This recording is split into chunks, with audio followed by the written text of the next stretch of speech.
Hi everybody, welcome back. In today's lecture, we're going to focus on punctuation for the first time. So in this section, we've been focusing purely on grammar, but grammatical range and accuracy, that IELTS band descriptor category, it does specifically mention punctuation as one of the important elements of achieving a band 7 and above score. It needs to be fairly accurate and effective punctuation. So in this lecture, I'm going to be talking to you about some of the most common mistakes that are made with regards to punctuation. And hopefully by the end of this lecture, you may recognize a couple of the things that you might be doing wrong with your punctuation, and you'll know how to correct those things. So let's get started. Again, that typical question, why is this important? Why is punctuation important? Well, punctuation is more important than you might realize.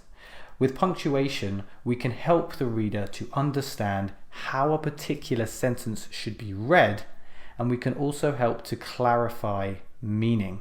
Now, this is more important, as I said, than you might realize, because without punctuation, or if we use incorrect punctuation, serious problems can arise. Have a look at these three pictures to see what I mean. Compare those sentences.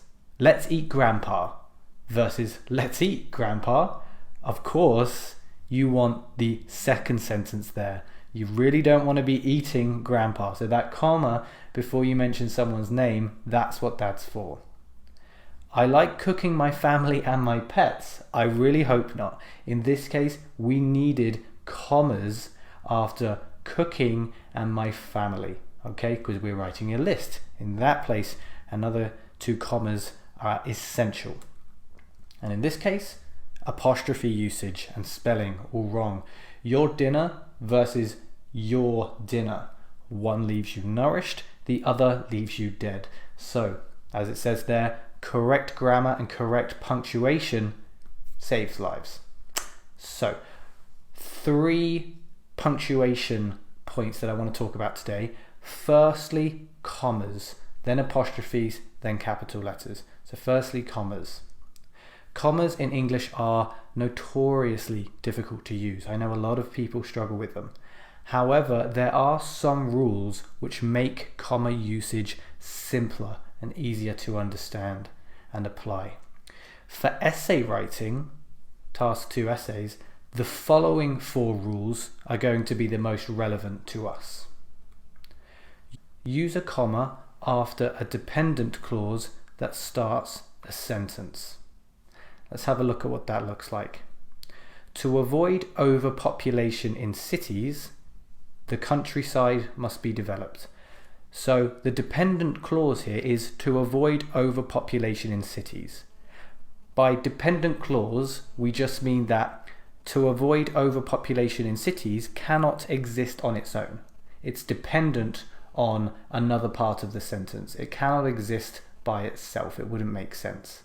However, notice that if we swap the sentence around, then we no longer need the comma. The countryside must be developed to avoid overpopulation in cities. That way round, there would be no comma. So you use a comma after a dependent clause that starts a sentence. Use a comma before any coordinating conjunction that links to independent clauses. By coordinating conjunction, we're talking about words like and, but, because, yet, and things like that. So, the government must give doctors a higher salary, comma, and they must also provide quality facilities. So you can see the 2 independent clauses here.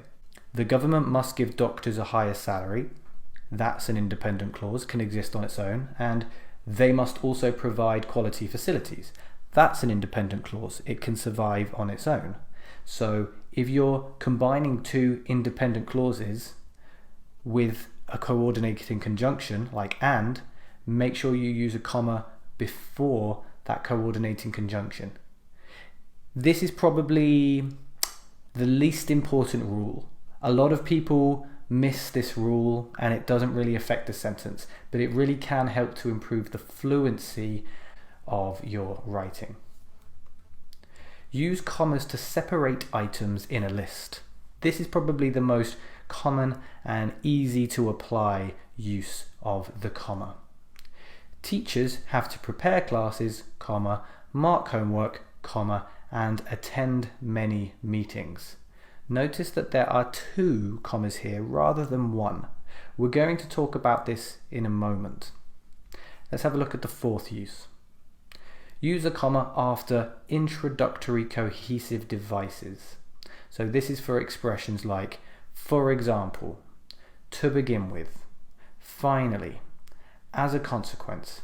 Make sure that you do not use a comma after expressions like, there is no doubt that, or this is because. These do not need a comma. So to return to that 3rd point, the final comma in the sentence with the list, teachers have to prepare classes, mark homework, and attend many meetings, the final comma there is called an Oxford comma. It is an optional addition, but it can help to avoid confusion at times. So you don't have to have that 2nd comma, but it can really, really help. So a lot of academics use it. It's up to you though. Let's move on from the commas and think about apostrophes. Now there are 2 main instances where apostrophes are commonly used.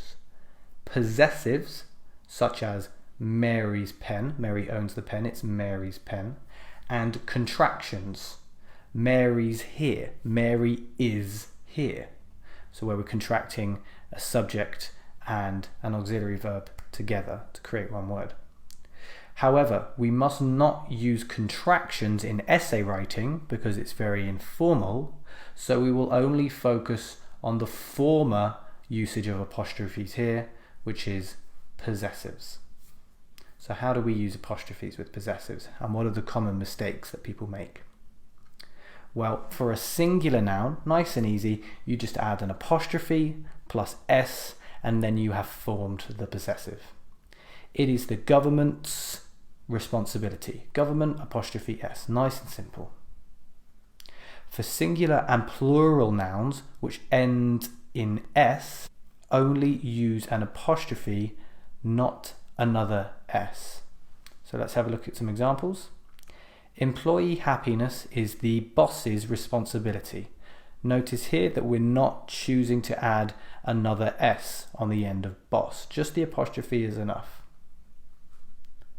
And the behavior of children is their parents' responsibility. Same case here, no extra s, we already have the s, so it's just apostrophe, and then you move on to the noun. For irregular plural nouns, add an apostrophe plus s at the end of the plural noun to form a possessive. So what does that look like? Children's, so you've got an irregular plural noun here, child, not to childs, but to children. And so in this case, we do want the apostrophe plus s. Children's backgrounds determine their success, not children's apostrophe and no s backgrounds. Finally, do not use an apostrophe to pluralize a regular noun. We won't use apostrophes when we're trying to pluralize things, only when we're trying to create possessives. So the world contains many different culture apostrophe s? No. The world contains many different cultures, just an s, no apostrophe. Finally, let's talk about using capital letters. Again, another area where a lot of people make mistakes, but generally capital letters are always used at the beginning of a sentence and when referring to what are called proper nouns. For example, geographical places, names, institutions, etc. Now the latter of these usages, the proper nouns, tends to cause the most difficulty. Let's see what your ability is like here. Where would you place capital letters in these sentences? Welcome to Oxford University. Many people go to Oxford to see the university there. It is the government's responsibility. It is the responsibility of the UK government. Now, before you answer this question, I really want you to think about whether each noun is a proper noun or if it's just a general noun.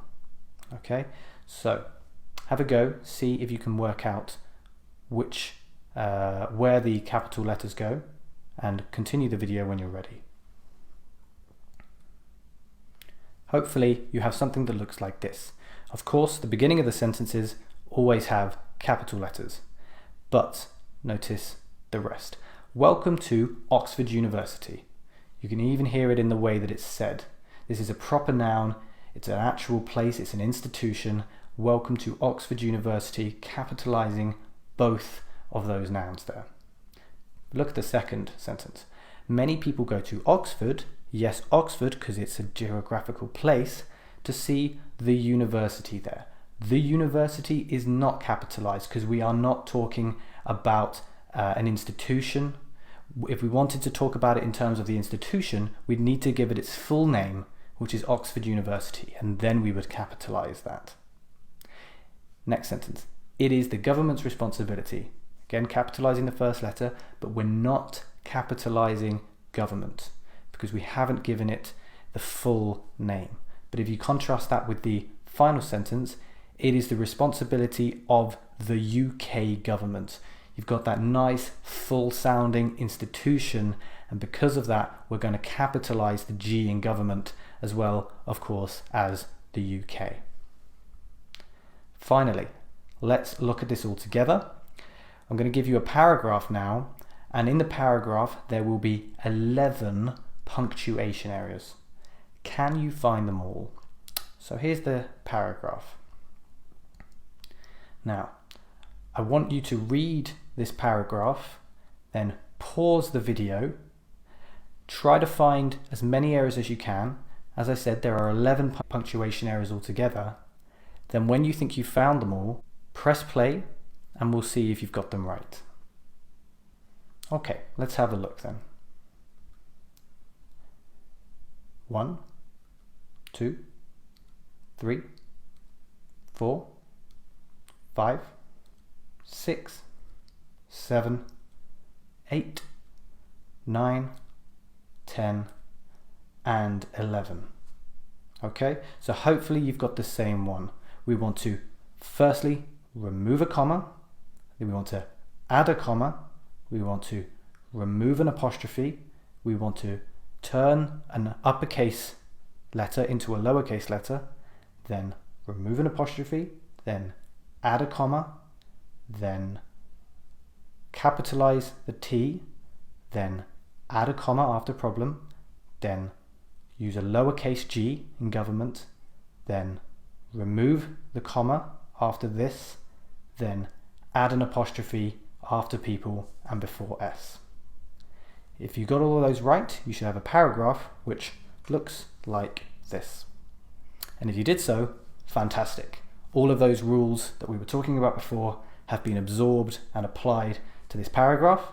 If you struggle with that a bit, I would suggest going back to the beginning of the video, checking it out again, and maybe doing a little bit more research and practice with punctuation. Either way, I hope that this lecture has been helpful as always, and I will see you in the next one.